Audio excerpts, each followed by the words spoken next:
Assalamualaikum warahmatullahi wabarakatuh. Di video kali ini merupakan lanjutan dari materi persamaan diferensial non-eksak.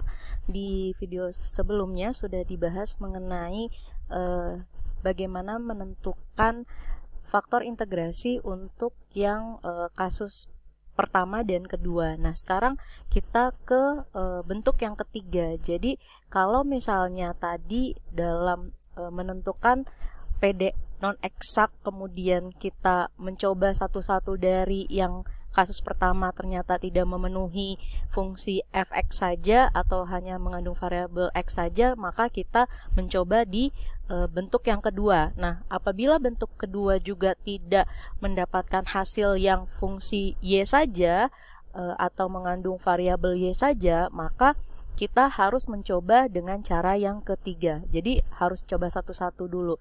Nah, di cara yang ketiga ini faktor integrasinya tergantung dari xy. Kemudian kita misalkan xy ini dengan variabel lain yaitu z.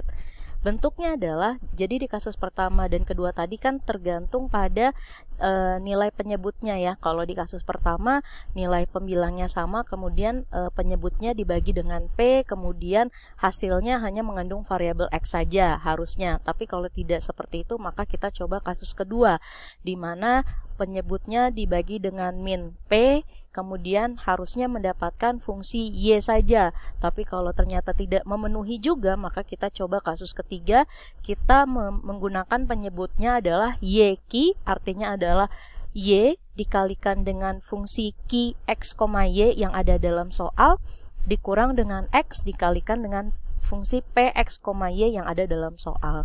Nah, jika kita menggunakan pembagian ini, maka akan mendapatkan nilai yang hanya fungsi yang memuat variabel X dan Y saja.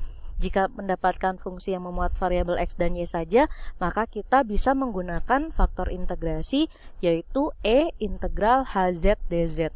Jadi Z ini adalah permisalan dari fungsi fungsi X dan Y. Nah, maksudnya seperti apa? Kita lihat contoh berikut. Contohnya, tentukan penyelesaian dari persamaan diferensial x kuadrat y pangkat 3 ditambah 2y dx plus 2x min 2x pangkat 3 y pangkat 2 dy sama dengan 0.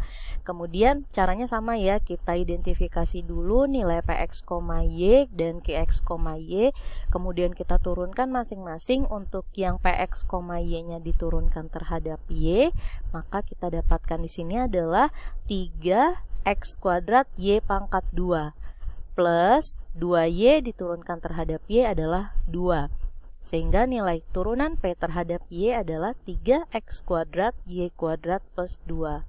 Kemudian untuk yang qx, y kita turunkan terhadap x sehingga didapatkan nilai 2 min 6x pangkat 2 y pangkat 2. Karena nilai turunan P terhadap Y ini tidak sama dengan nilai turunan Q terhadap X, maka persamaan diferensial ini merupakan persamaan diferensial non-eksak. Nah, kemudian ceritanya kita sudah mencoba cara pertama dan cara kedua yang ada di video sebelumnya, tapi ternyata tidak memenuhi. Jadi kalau kita coba cara yang pertama, ternyata tidak mendapatkan fungsi yang hanya mengandung variabel X saja. Maka kita coba cara kedua, ternyata tidak juga memenuhi fungsi yang hanya memuat variabel Y saja. Sehingga kita coba cara yang ketiga, yaitu cara ketiga untuk nilai atas ini pembilangnya sama, kita mengurangkan nilai turunan P terhadap Y dikurang turunan Q terhadap X, tapi pembaginya berbeda. Jadi pembaginya di sini adalah Y dikali Q, Q-nya ini adalah yang ini nih fungsi 2x min 2x pangkat 3y kuadrat dikurang x dikali P, P-nya adalah x kuadrat y pangkat 3 plus 2y. Sehingga ini kalau misalnya kita kurangkan yang atas dulu ya, yang 2x pangkat 2y pangkat 2 dikurang dengan min 6x pangkat 2y pangkat 2. Jadi ini sukunya sama, jadi bisa kita kurang sehingga didapatkan hasilnya adalah 9x kuadrat y kuadrat. Kemudian yang 2 ini dikurang 2 nilainya adalah 0, sehingga nilai pembilangnya adalah 9x kuadrat y kuadrat. Kemudian untuk yang penyebutnya, jadi tadi kita kalikan kan masing-masing nih, kalikan ke dalam sehingga kita dapat 2xy min 2x pangkat 3y pangkat 3 dikurang x pangkat 3y pangkat 3 dikurang 2y, jangan lupa 2xy. Ini jangan lupa ya, kalau dikalikan ke dalam ini minusnya juga ikut. Nah, kemudian kita lihat antara suku-sukunya ternyata ada yang sama nih, 2xy dikurang 2xy. Jadi bisa kita kurangkan sehingga didapatkan nilainya min 2x pangkat 3y pangkat 3 dikurang x pangkat 3y pangkat 3. Jadi ini kan sukunya sama ya, sama-sama x pangkat 3y pangkat 3, sehingga kita bisa mengurangkan. Min 2 dikurang 1 nilainya adalah min 3x pangkat 3y pangkat 3. Sehingga untuk yang atas pembilang dan penyebut bisa kita bagi, 9 bagi min 3 adalah min 3, kemudian x kuadrat bagi x pangkat 3 adalah per x ya, jadi x-nya di bawah, kemudian y pangkat 2 dibagi y pangkat 3 juga per y. Nah, bentuk min 3 per xy ini berarti bentuk yang memenuhi karena memuat variabel x dan y. Jadi xy di sini bisa kita misalkan dengan variabel lain, yaitu variabel z. Kemudian kita bisa menuliskannya min 3 per xy menjadi min 3 per z, atau fungsi yang memuat variabel z. Nah, sehingga sesudah ini kita bisa mencari faktor integrasinya. Faktor integrasinya tadi rumusnya adalah E integral hz dz sama dengan E integral min 3 per z dz sama dengan E min 3 ln z. Kemudian min 3 ini menjadi pangkat, ekuivalen dengan pangkat E ln z pangkat min 3.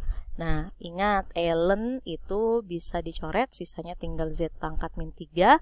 Kemudian kita bisa menjadikan pangkat positif, berarti 1 per z pangkat 3.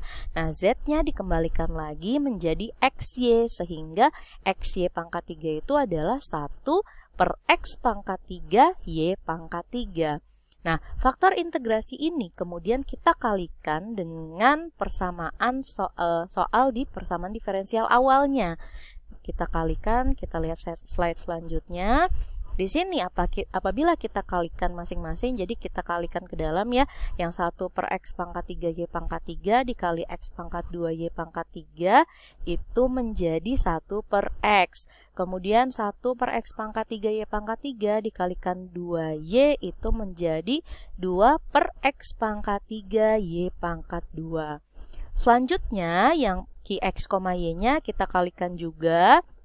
2x dikalikan dengan 1 per x pangkat 3y pangkat 3 didapatkan 2 per x kuadrat y pangkat 3 min, kemudian kita kalikan lagi yang min 2x pangkat 3y pangkat 2 dibagi dengan x pangkat 3y pangkat 3 didapatkan nilai min 2 per y. Nah, harusnya ini merupakan persamaan diferensial baru yang merupakan PD eksak. Tapi lagi-lagi kita harus mengecek kembali apakah benar ini merupakan PD eksak atau tidak. Cara mengeceknya sama dengan yang lalu, kita turunkan Px, y-nya terhadap y. Nah, 1 per x ini tidak mengandung variabel y, jadi nilai turunannya adalah 0. Nilai turunan terhadap y-nya adalah 0. Kemudian yang 2 per x pangkat 3y pangkat 2 kan mengandung variabel y. Nah, sekarang cara menurunkannya gimana? Nah, lihat di sini nih. 2 per x pangkat 3 kita pisahkan dikali dengan 1 per y kuadrat. Karena kita hanya ingin menurunkan y kuadratnya saja, jadi di sini kita jadikan pangkatnya pangkat negatif. Jadi supaya gampang menurunkannya. Jadi di sini adalah y pangkat min 2. Turunan dari y pangkat min 2 adalah min 2 y pangkat min 2 kurang 1 min 3. Sehingga jika dituliskan menjadi min 2 per y pangkat 3. Sehingga turunan dari y ini adalah 2 per x pangkat 3 dikali min 2 per y pangkat 3 didapatkan min 4 per x pangkat 3 y pangkat 3. Selanjutnya untuk yang Q, X, Y diturunkan terhadap X dengan cara yang sama. Jadi kita pisahkan dulu nih yang ini. Berarti kalau dipisahkan adalah 2 per X pangkat 2 dikali 1 per Y pangkat 3. Yang kita turunkan hanya yang mengandung variabel X saja. Jadi di sini kalau saya rubah menjadi ke atas ya, X-nya jadi 2X pangkat min 2. Kemudian jika diturunkan menjadi min 4X pangkat min 3, atau bisa dituliskan min 4 per X pangkat 3. Nah, kemudian kita kalikan dengan 1 per Y pangkat 3 tadi, sehingga didapatkan turunan Q per X adalah min 4 per X pangkat 3 Y pangkat 3. Ternyata kedua turunan ini nilainya sama, sehingga bentuk persamaan diferensial baru tadi yang sudah dikalikan dengan faktor integrasi merupakan persamaan diferensial eksak.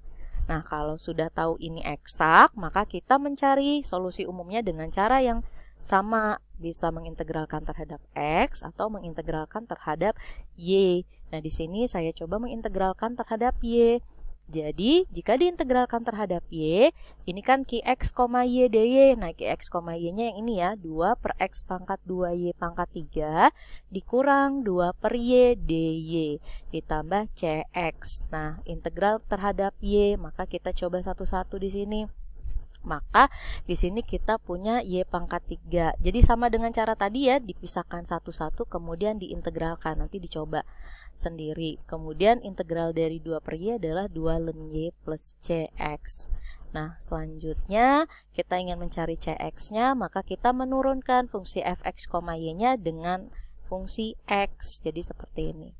Jika diturunkan, min 1 per X kuadrat Y kuadrat diturunkan menjadi 2 per X pangkat 3Y kuadrat. Ini juga coba sendiri ya, nanti dicoba apakah hasilnya seperti ini. Kemudian ini min 2 ln Y karena tidak mengandung variabel X, maka nilai turunannya adalah 0. Kemudian Cx turunannya adalah C aksen X sama dengan Px, Y. Kita tuliskan kembali Px, Y-nya. Nah, apabila kita perhatikan antara ruas kiri dan ruas kanan, ternyata ada yang sama nih. Jadi bisa kita kurangkan keduanya, sehingga didapatkan nilai C aksen X sama dengan 1 per X. Maka Cx-nya adalah integral dari 1 per X dx, yaitu ln X plus C atau plus K konstanta.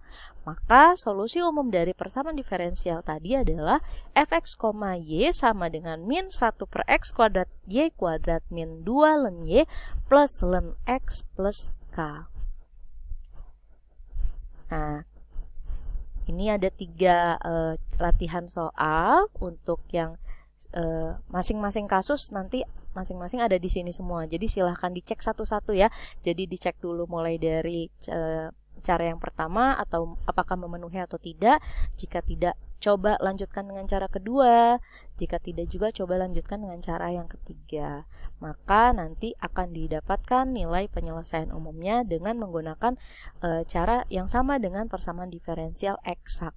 Nah, silakan dicoba. Nanti apabila ada yang ingin ditanyakan, bisa kita diskusikan via WhatsApp group. Terima kasih atas perhatiannya. Demikian video kali ini. Wassalamualaikum warahmatullahi wabarakatuh.